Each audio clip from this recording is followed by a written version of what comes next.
All right. After some buffering, we're live. Give me a second, and I'll be right with you guys. Let me send this around.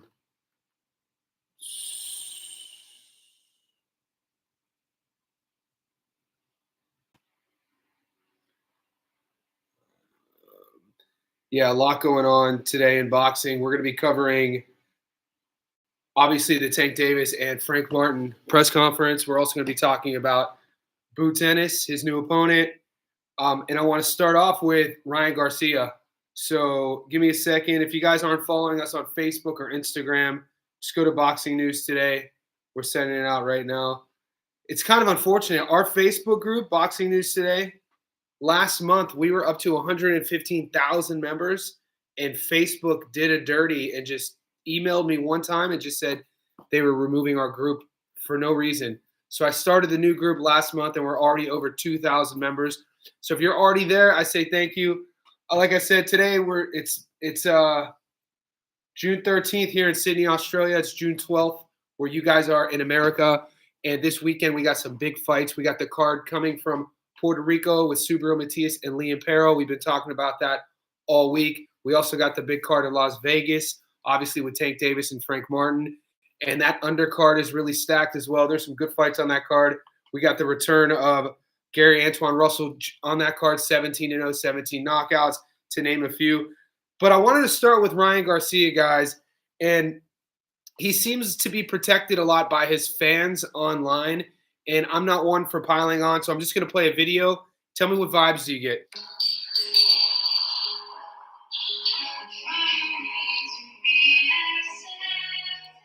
So he posts this today. It's about, I don't know if you can see him as well. So I don't want to get flagged on from YouTube, but we knew that he got arrested that in Hollywood at the hotel. Allegedly, he had a motorcycle helmet on. He was hammered, and he was headbutting the room. And authorities had to go in there. They called SWAT. He gets arrested, and it was pretty hush around if he went to a mental health evaluation, if he went to jail. Rumor is it was felony vandalism. So if that's the case, he definitely went to jail to get processed. And he was silent for a few days on social media until this morning. That post I just showed you guys. He's in his either hotel or house. I think it's his house in LA because it looks really familiar. And he's put on a lot of weight. He looks swollen, and he's just doing this sort of like mimicking pantomiming piano. And I'm looking at it, and I'm not judging. I mean, a lot of fighters in between fights put weight on. Not all the fighters are going to be like Terrence Crawford, who walks around fight ready 24/7. So I don't mind him putting on, it looks like roughly 20 pounds since the Devin Haney fight. I mean, he put on the performance of his life. So, I'm not going to say, hey, you should be in shape year round. That's not what I'm getting at. What I'm getting at, though, is the behavior before the Haney fight, the behavior after the Haney fight. If you guys remember all the chaos going on with social media, getting popped for either tainted supplements, Ostarine, whatever you want to call it, PEDs, whatever the side of the fence you're on.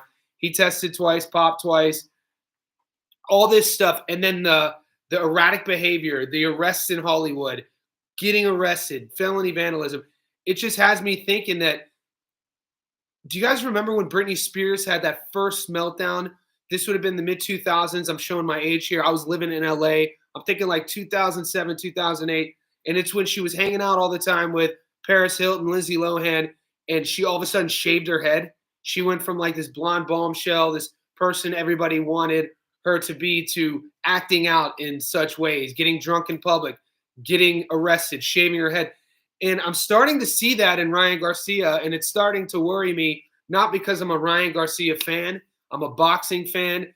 And he obviously, it's not his well-rounded game that jumps off the page for me. He has some intangibles that I feel are special. Obviously, that hook, his backhand is awesome, and his speed. And you would think putting the right people around him, especially in this age he's at, he's going through a divorce. He's only in his mid-20s.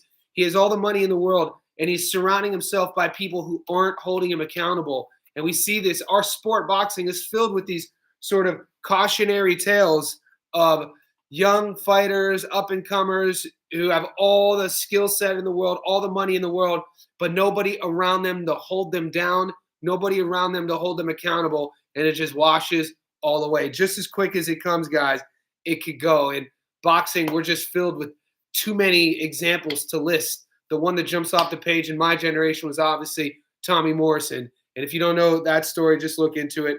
I'm just going to leave that with you. Maybe I'm off topic here, but Ryan Garcia, I feel he could use a little shift or a change around people he's hanging out with. I think he needs better influences, at least somebody that he respects that could be like, hey, man, let's go this, put the phone down for a little bit. But I'm not gatekeeping. I don't want to come off as an old 42-year-old saying he's on his phone too much. That's not what I mean. From his mental health, it looks like he could use a change. So I want to show a couple videos. Today we have obviously the Tank Davis and Frank Martin press conference. I don't know if you saw the YouTube video I put up earlier. I did kind of a 5-minute breakdown of the 40-minute press conference. And social media has been going crazy with all these clips.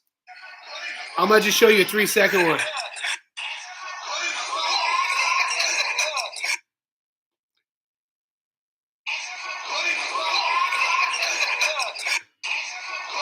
So that's Tank. Tank was in the mood today. Tank was acting up. At the press conference, he starts off. What he's doing there is him and Franco were supposed to square up, and we used to call it rushing up when I was a kid. Growing up, if you wanted to punk somebody in school, you'd stare him down and you do that, and we'd say, "Why are you rushing up?" And that's what Tank did. And Frank reacted, but Tank was in a clowning mood. He was clowning the whole time. He got into it with Errol Spence Jr. I'm going to play that for you real quick. Hear EJ his back and forth. Hey, no, we getting a check. Nigga, shut your ass up. Way too much, bro. Way too much. Yeah. Sounds like I'm backing up. You backing up with who? Who you backing up with? What's your fighter? It can be either one. It don't matter to me. I'm here. Yeah, you here. But you don't fight nobody, bro. Okay. Okay. You don't fight nobody. You here for a check, brother. Fight for? You here for a check. You here for a check. You here for a check. No. Not you here for a check. She got me fucked up. So you here for a check. Errol, so they just go back and forth like that. But we've seen it in other situations where Tank has been way less respectful to the person calling him out. Errol Spence even said what a lot of fans, his detractors say, and told Tank to his face that he hasn't fought anyone, and Tank was still playful with Errol. You could see the respect there. He was laughing and clowning, and he was just saying that because if you guys don't know, Errol manages Frank Martin. Frank Martin is under the Man Down Promotions, so EJ had to be there, and it was kind of a back and forth. They were kind of having fun, but when it came to Tank and Frank, that was a totally different story, how they were interacting with each other. Here's something Frank was asked about how he sees this fight going. I found this interesting. What did you take away from today's press conference? We were just going back and forth, but, we get nervous. I got nervous, got me doing a lot of things he don't normally do. So, he ain't never lied with him. So, we continue on to see. So he says, Frank Martin says that all of his erratic behavior, Tank was, even when Tank was introduced into the ring, if you didn't see it, I'll play it for you. He slides into the ring. I like this side of Tank. I've never seen this side of Tank, actually, especially 48 hours from fight.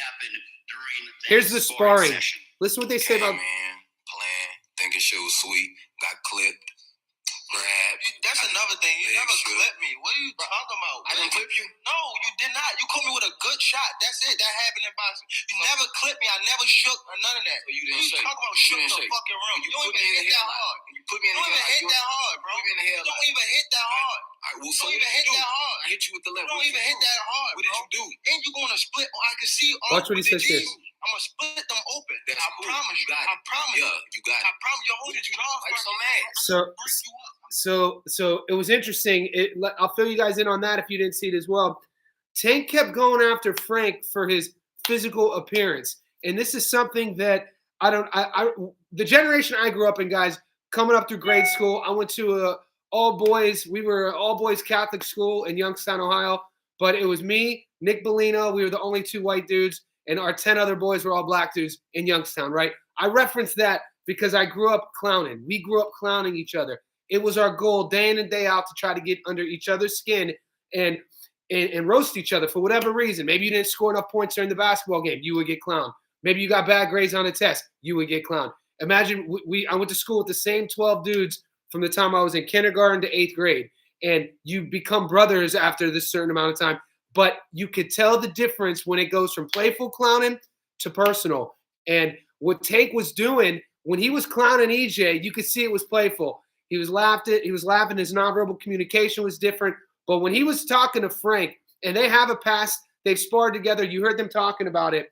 But when Tank was trying to clown Frank, it was all about his appearance. He was saying that his glasses, he wanted to break his eyes. He wanted to cut them. He was clowning his jewelry. And those sort of roasts are personal. Those sort of roasts aren't sort of like observational roasts. Those are personal roasts. And I found that very interesting to see Tank bring in that energy, not only to the press conference, but he's bringing that into the fight. And I did a video 2 days ago where I was talking about Tank's style. He's never going to win an output game. When you look at his punch stats statistically, he's never going to be the guy to overpunch or have higher punch numbers. Why? Because he has that counter shot. He has knockout power in his hands. So he's patient and he's a counter boxer. So earlier in the week, before I saw this, I said that maybe Tank would feel him out the first few rounds. Frank Martin definitely has to get Tank's respect in the first few rounds. And then maybe Tank will go for the knockout mid-later rounds. And that's how a lot of us, I feel, think that this will play out if Tank wins. But now, having seen the press conference and seeing the energy that the Tank is bringing towards Frank, I'm thinking we're going to see an aggressive Gervonta right off the bat as soon as round one goes. And now, will this play into Frank Martin's favor? Think about, I don't know if you guys watch MMA. It was a strategy years back, I think 2015. Josie Aldo, the 145-pound king, he hadn't lost in 10 years. He was fighting in Rio, Conor McGregor, and this was the rise of Conor. And Conor was getting under his skin during the press conference and got Josie Aldo out of his sorts so much that as soon as the fight started, a normally cool, calm, high fight IQ Aldo sprinted after Conor, and Conor slid with the most gorgeous slide back counter, knocked him out one punch. So only time will tell to see the game planning, how it's going to go. But me judging off of the body language, what Tank was saying, how he was acting, I'm thinking that he really dislikes Frank Martin. You didn't really see that disdainment when Gervonta fought Ryan. You kind of got the sense that they kind of like each other, and they still kind of do. They might talk shit, but there was a little bit of a respect there. It almost, to me, seems like Gervonta or like Frank did something to Tank, or Tank just doesn't. I used to have this friend, we're in like 7th grade. My buddy Brandon, my buddy George. His real name was George Washington. Google him. Hopefully he's still alive. I haven't talked to these boys since I was 12, 13 years old. George Washington, we're in 6th grade.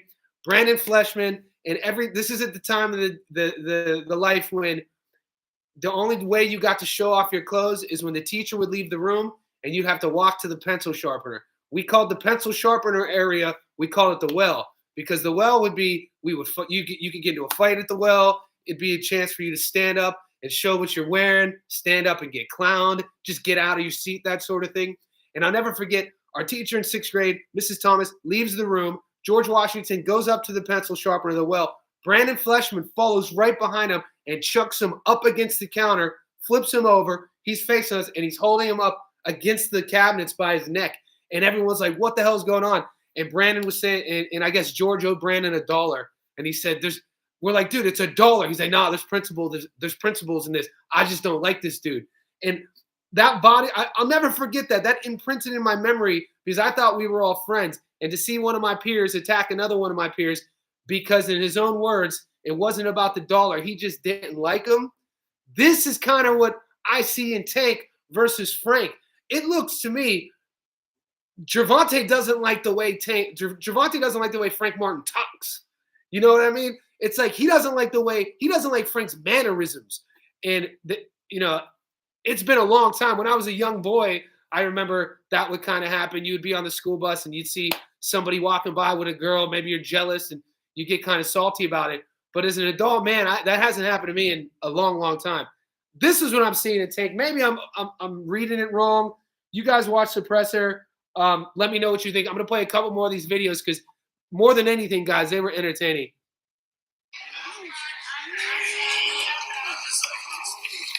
Look at this one.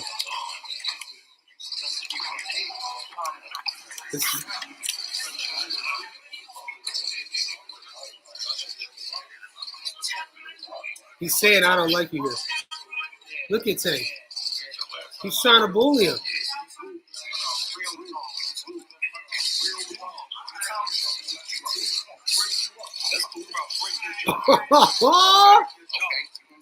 Oh, this is where he brushes him up.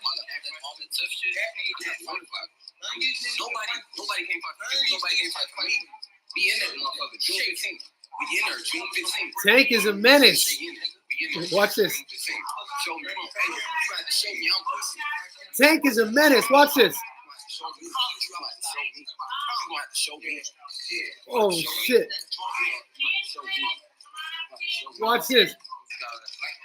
Tank is a menace, boy. Get hype. Watch Tank. Get him. Watch what Tank does. You're going to have to show me. Tank is a menace. Look at him. How awkward is this? Calvin Ford hyping it up. Coach Cal.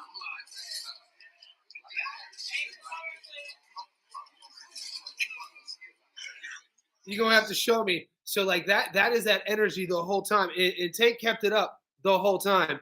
I'm going to show you. What do you guys think of EJ? Look, man, if you guys follow my page since last year, I documented the Crawford and the Errol Spence fight. You guys should know that I'm a fan of both guys. I did a video that I took down, but it was up to 100,000 views. That's a lot of views for me. You know, I'm just getting started in this.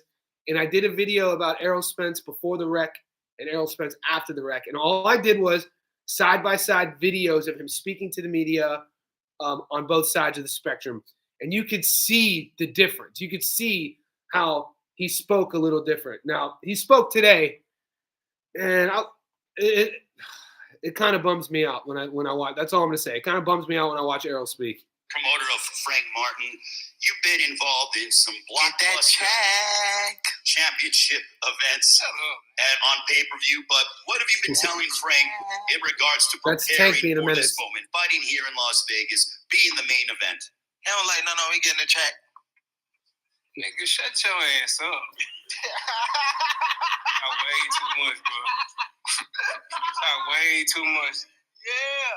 I told you I can back it up. I told you. You back it up with who? Who you back it up with? With your fighter. It can be either one. It don't matter to me. I'm happy. Yeah, you heard. But you don't fight nobody, bro. Okay. You don't fight nobody. You here for a check, brother. Fight for? You here for a check. You here for a check. You here for a check. So we saw this earlier. He got me fucked up. He listened to his game plan. They've been in the gym working, staying focused, listen to the game plan, going over his instructions. And I believe that he's going to come. How you know that? How do you know that? How you know that?